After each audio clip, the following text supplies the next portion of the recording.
कि आपका भी कहीं अपमान हो रहा हो और अपनों से अपमान हो रहा हो, तो आपको जवाब देने की जरूरत नहीं है। जो तुम्हारे रास्ते में कांटा बो रहा है, बोने दो, तुम ना बुरा सोचो। चलो, यदि दक्ष ने अपमान किया, चलो मैं सिंपल भाषा में समझाऊं, आप लोगों ने माना कि मुझे गाली दी और मैंने भी आपको गाली दे दी, तो आप में और मुझ में अंतर क्या रहा? कुत्ते ने आपको काटा और आपने भी कुत्ते को काट लिया, तो फिर बताओ कौन कुत्ता, वो कुत्ता कि तुम कुत्ता? बोलो मेरी मां।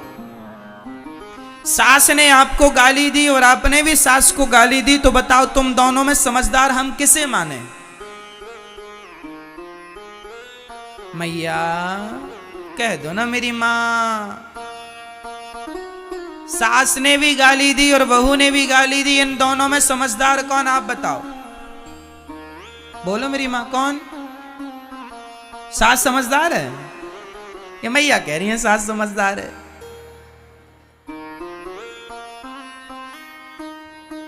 सास ने गाली दी और बहू ने भी गाली दी, इसमें दोनों ही मूर्ख हैं। समझदार वो कहलाते हैं जो एक गाली दे और दूसरा चुप रहे, तो जो चुप है वो समझदार है। क्योंकि हमारे यहां सिंपल कहावत है, कुत्तों के मुंह नहीं लगा जाता। जो गाली दे वो कौन, भौंकता कौन है? आज सास भौंक रही है, तो तुम भी भौंकोगी क्या? आज बहू भौंक रही है, तुम भी भौंक लो। जो भौंक रहा है वो कौन है? कुत्ते के वंशज हैं। भौंकते रहो। अभी तो एक भौंक रहा था, सास ने किया भौं तो बहू ने भी भौं भौं, लो चालू हो गया महाभारत। कौन समझदार इन दोनों में? कोई नहीं। इसलिए हम आपसे कहते हैं अपनी समझदारी का परिचय दो। कोई शंकर जी को गालियां दक्ष ने दी, क्या शंकर जी ने गालियां दी? भगवान कृष्ण को शिशुपाल ने कितनी गालियां दी? बोलो मेरी मां। मैया जी कितनी? 100 गालियां भगवान ने चुप रहकर सुनी कि नहीं?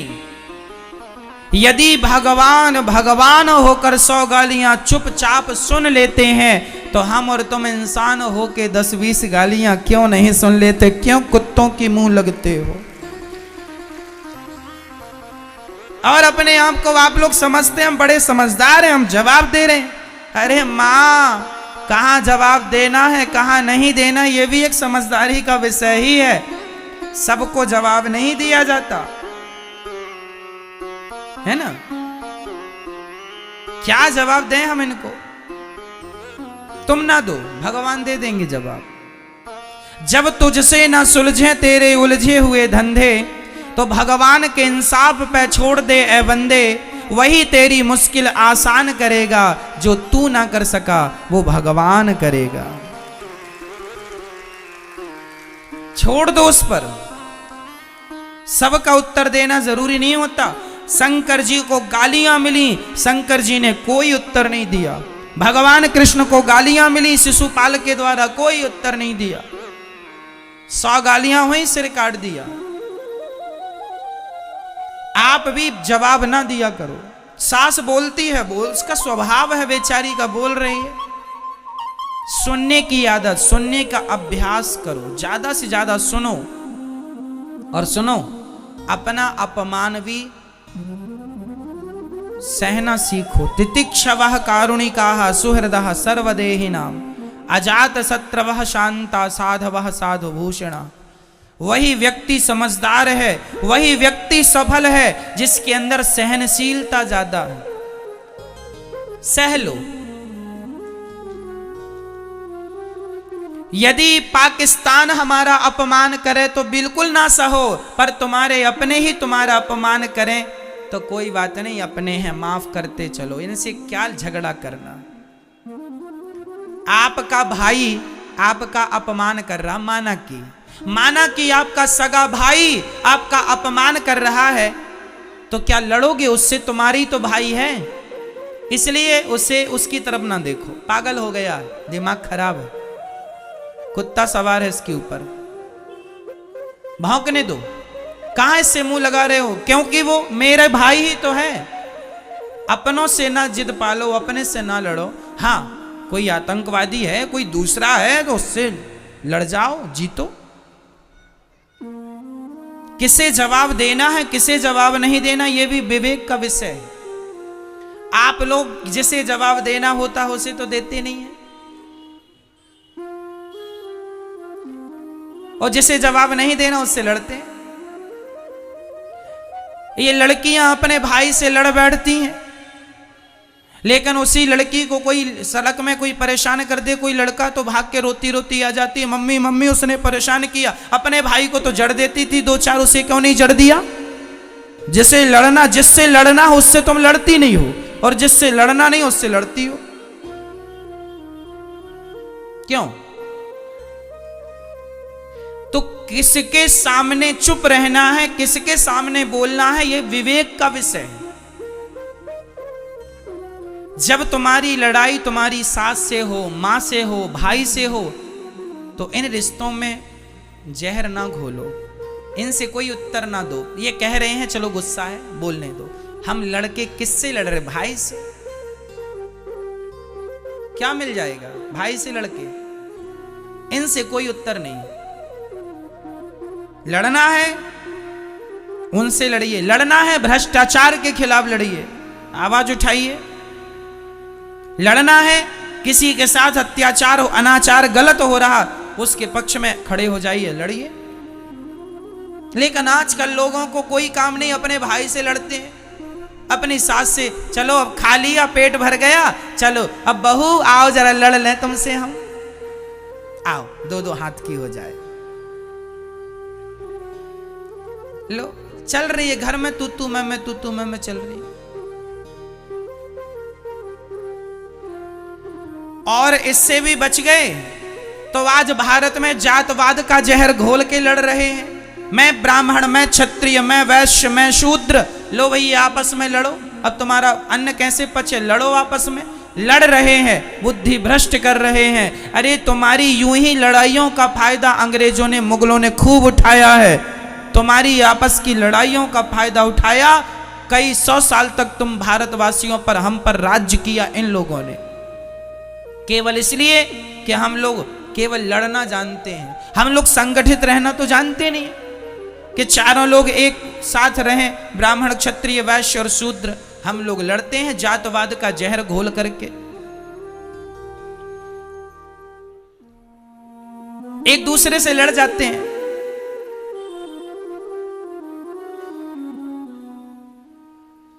ऐसे ही लड़ो आपस में, कल फिर कोई और आएगा तुम्हारे देश में कब्जा कर लेगा, फिर करना उसकी गुलामी। आदत हो गई है गुलामी करने की तुम्हारी, कभी मुगलों की कभी अंग्रेजों की। अब ऐसे फिर लड़ो, फिर करना किसी की गुलामी। मेरी मां, मेरे नौजवान दोस्तों, जाग जाओ, सबको गले से लगाओ, कोई जातवाद नहीं है। गुर्जर कहता है मैं बड़ा, जाट कहता है मैं बड़ा, ब्राह्मण कहता है मैं बड़ा, क्षत्रिय कहता है मैं बड़ा।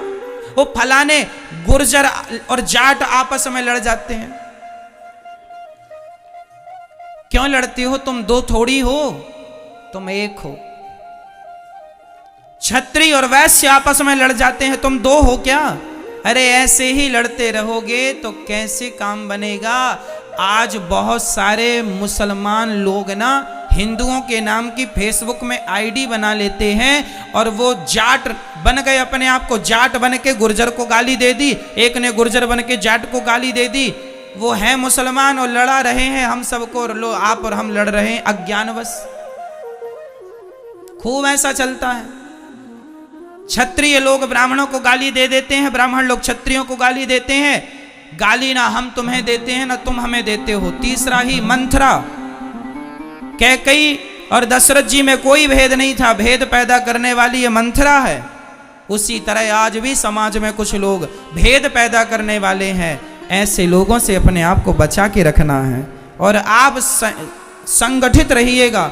रामचरितमानस में लिखा है, जहां सुमति तहां संपत्ति नाना, जहां कुमति तहां विपत्ति निदाना। जहां संगठन है वहां सब प्रकार की खुशहाली है। जहां झगड़ा है, यदि आपस में हम बिखर गए, ये चार उंगलियां अलग अलग हैं, चारों एक हो जाएंगी, मुठ्ठिका हो जाएगा, एक मार दो दांत टूट जाएंगे, वो चारों अलग अलग रहेंगी तो कुछ नहीं कर पाओगे आप। इसलिए संगठित। झाड़ू एक होती है ना, कचरे को साफ करती है, पर वही झाड़ू बिखर जाए तो स्वयं कचरा बन जाती है। यदि बिखर गए तो कचरे हो जाओगे। इसलिए मेरी मां, संगठित रहना। बच्चों को कहना आपस में लड़ाई ना किया करें, भेदभाव मिटा दो।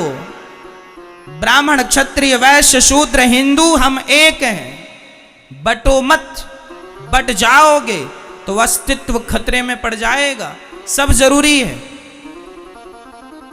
ज्ञान जरूरी है, विज्ञान जरूरी है, भक्ति जरूरी है, सब जरूरी है, संगठन भी जरूरी है। हम संगठित रहें। हम चार भाई हैं, एक बाप की संतान हैं। बताओ ब्राह्मण का पिता कौन? ब्राह्मण का पिता कौन? ब्राह्मणोस्य मुखमासीद बाहु राजन्यः कृतः ऊरु तदस्य जदवैश्यः पदभ्यांगुं शूद्रो अजायत।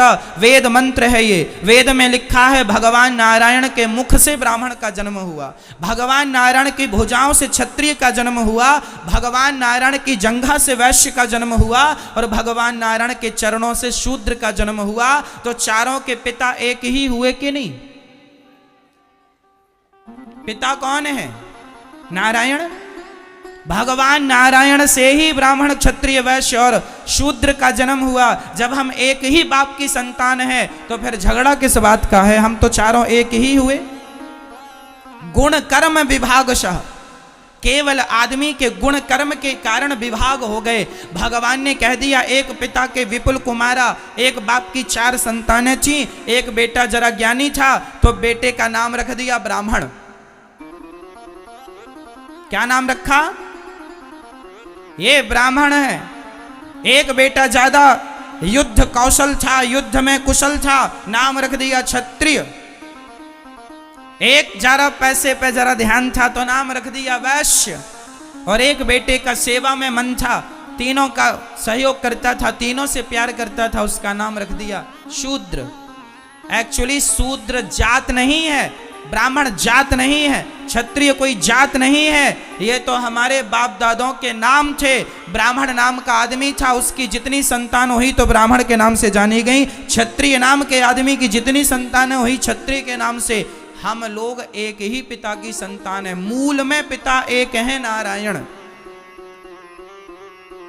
केवल व्यवस्थाएं बनाने के लिए चार विभाग किए गए कि ब्राह्मण वेद बचाएंगे, क्षत्रिय अपना देश बचाना, वैश्य पैसा बचाना और शूद्र इन तीनों का सपोर्ट करना। क्यों ये व्यवस्था बनाई? आपके घर में भी बेटी का विवाह होता है तो आप लोग भी व्यवस्था बनाने के लिए किसी को मंडप की सेवा संभाल दे देते हैं, किसी को खाने पीने की सेवा, सो तुम खाने पीने की संभालना, तुम मंडप की संभालना, तुम बारातियों को नाश्ता पानी की संभालना। भाई व्यवस्था बनाई जाती है कि नहीं? काम सौंपा जाता, तुम ये काम कर लेना। हमारे देश में भी आजकल देखो ना, एक प्रधानमंत्री होते हैं, एक राष्ट्रपति होते हैं, एक खाद्य मंत्री होते हैं, एक गृह मंत्री होते हैं, एक उद्योग मंत्री होते हैं। ये व्यवस्थाएं हैं।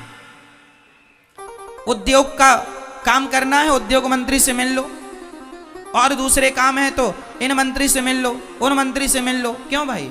ये व्यवस्थाएं हैं। फलाना मंत्री, फलाना मंत्री, फलाना शिक्षा का संबंध है तो शिक्षा मंत्री से बात करो। पैसे की दिक्कत है, वित्त मंत्री से बात करो। क्यों? ये व्यवस्थाएं हैं। उसी प्रकार भगवान ने व्यवस्थाओं के लिए चार लोगों को बनाया, ब्राह्मण क्षत्रिय और वैश्य। चार एक ही बाप की संतान है, लेकिन अज्ञानता इतनी आ गई कि हम लोग आपस में आगे चल के लड़ने लग गए। मैं ब्राह्मण हूं, मैं क्षत्रिय हूं, मैं वैश्य हूं, मैं शूद्र हूं। अब जरूरत नहीं है इसकी कि मैं ब्राह्मण हूं, मैं क्षत्रिय हूं, मैं शूद्र हूं। बस जरूरत इसकी है कि हम सनातनी हैं, हम भारतीय हैं। गर्व से कहो हम हिंदू हैं, हम हिंदू हैं, हम हिंदू हैं। धरा ये जिस पर घूम रही हम उसी केंद्र के बिंदु हैं। गर्व से कहो हम हिंदू हैं, हम हिंदू। तुम बट गए जातवाद के नाम पर, फिर तुम पर कोई हमला करेगा।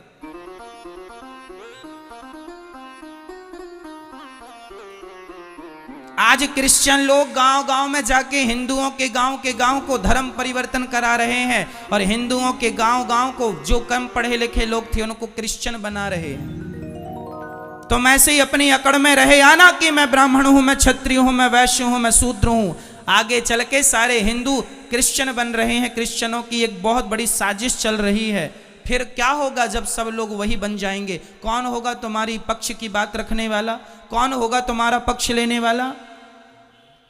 सेना भी बड़ी होनी चाहिए। संगठन में बहुत बड़ी ताकत होती है।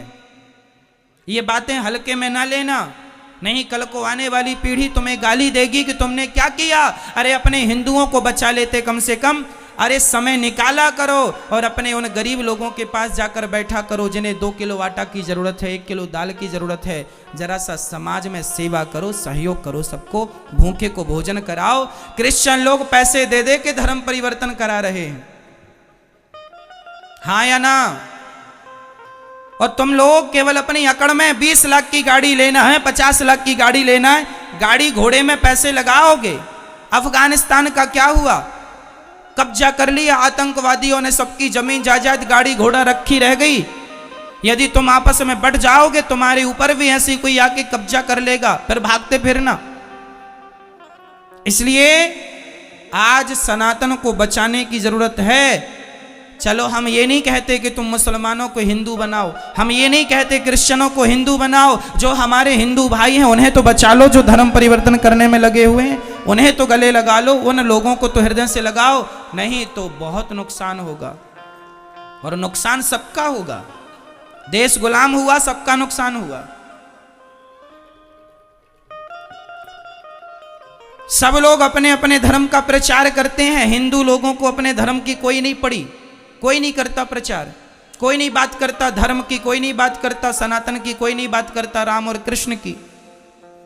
दया ही नहीं है लोगों के आगे। आज लोग, एक गरीब बाप गांव में मैंने देखा है साहब, कि गांव का गरीब आदमी गिड़गिड़ाता है, भैया बेटी का विवाह जरा 5,000 दे दो। तो गांव का जो धन्ना सेठ होता है ना, वो 5,000 देता तो है पर ब्याज लेता है 10%, 15%, 5,000 का।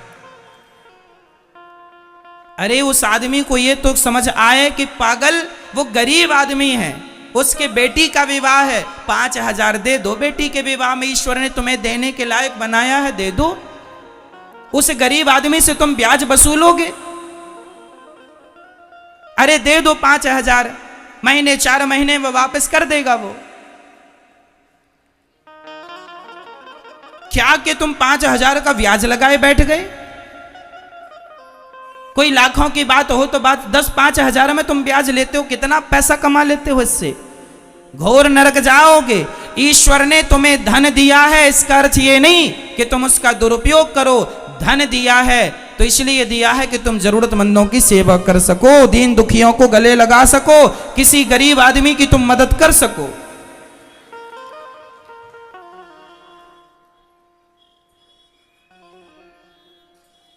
जीवन में ईश्वर ने दिया है, परोपकार करना चाहिए, घटता नहीं है। याद रखना, लिख के रखना, दान करे धन ना घटे, लिखा है ये। बोलो, दान करे धन ना घटे, जो सहाय रघुवीर, पंछी के पीर, घटे न सरिता नीर।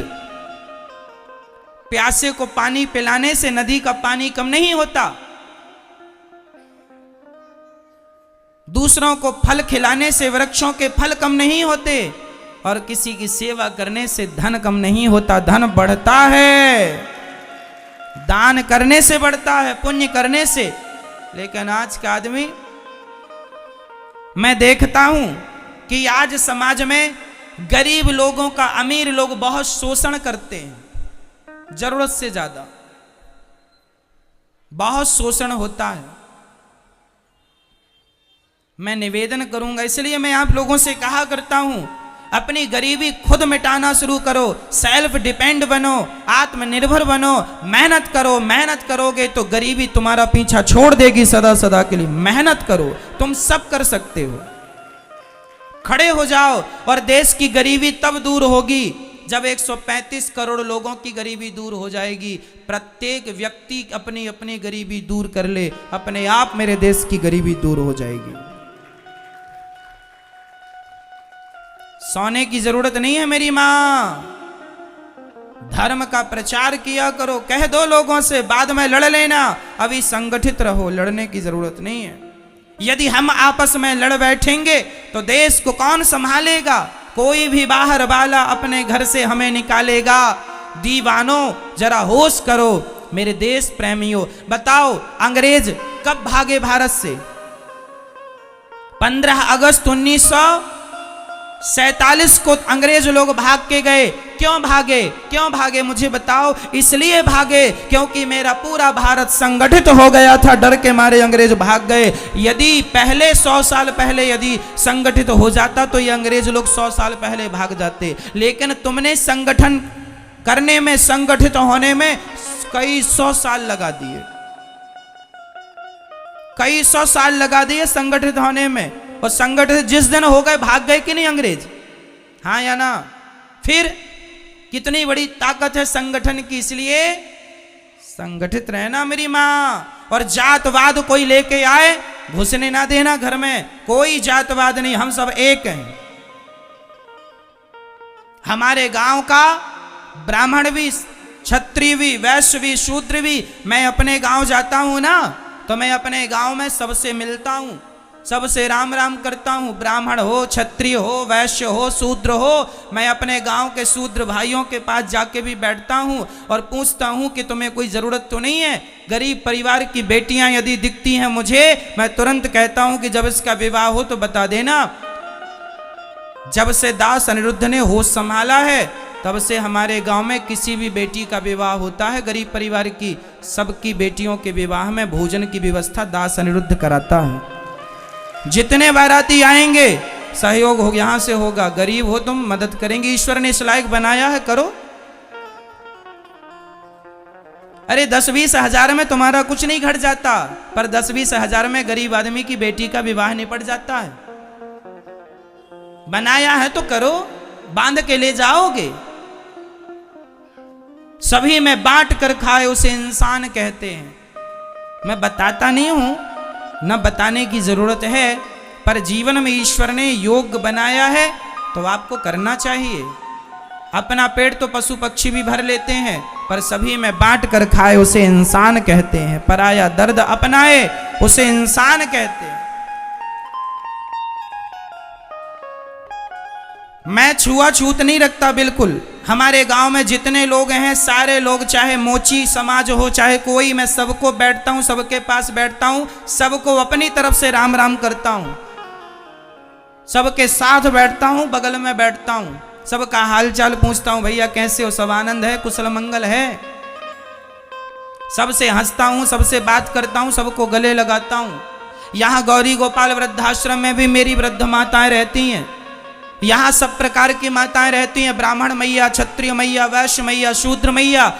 आज तक मैंने किसी माँ से जात नहीं पूछी कि माँ तुम्हारी जात क्या है। मैं केवल सबके पांव दबाता हूँ, चाहे मैया कोई भी जात की हो, मुझे क्या करना। माँ की जात कोई नहीं होती, माँ तो सिर्फ माँ होती है।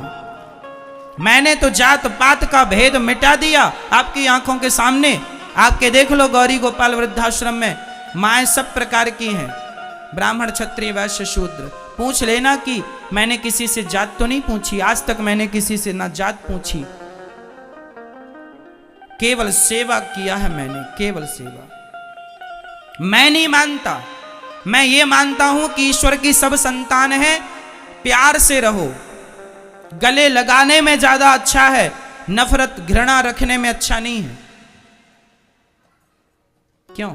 मैं आपसे प्यार करूं तो ज्यादा अच्छा होगा कि मैं आपसे नफरत करने लग जाऊं तो ज्यादा अच्छा होगा? यदि छुआछूत भेदभाव होता तो राम जी शबरी के बेर क्यों खाते? राम जी ने भेदभाव नहीं रखा, हमारे भगवान थे, तो फिर हम भेदभाव काहे का रखें? ना जी, सबको गले लगाने में क्या मैं छोटा हो जाऊंगा? आप अपने नगर के गरीब लोगों को गले लगा लोगे, प्यार से बैठ के दो बातें कर लोगे, इससे आप छोटे हो जाओगे? तो क्यों नहीं लगाते गले, क्यों नहीं प्यार करते सबको? आज भारत में ऐसी मानसिकता है कि कुछ लोग ऐसे हैं कि यदि किसी को छू लेते हैं ना तो वो कहते तुम्हें छू लिया अब नहाएंगे। गलत है ये। क्या माता सबरी को छूकर राम जी नहाए थे? फिर इतना अहंकार किस बात का भैया? कहां से ले आई है ज्ञान उल्टा? हमारे वेद पुराणों में तो ऐसा कुछ नहीं है। हमारे वेद पुराणों में लिखा है प्रेम करो, राम ही, सुनो क्या लिखा है, राम ही केवल प्रेम प्यारा। मैं उदाहरण देके फिर बोल रहा हूं, क्या हमारे रैदास भक्त मोची नहीं थे? जात के मोची थे, जूता सिलते थे, लेकिन उनके पास सभी लोग जाते थे, उन्हें प्रणाम करते थे, उनका आदर करते थे। हम ये कहना चाहते हैं कि जिसके अंदर भक्ति है, जिसके अंदर योग्यता है, उसको आप प्रणाम कर लें, इसमें कोई बुराई नहीं है। बाकी सबको गले लगाएं, गले लगाने में भी कोई बुराई नहीं है। राह में आए जो दीन दुखी, सबको गले से लगाते चलो। प्रेम की गंगा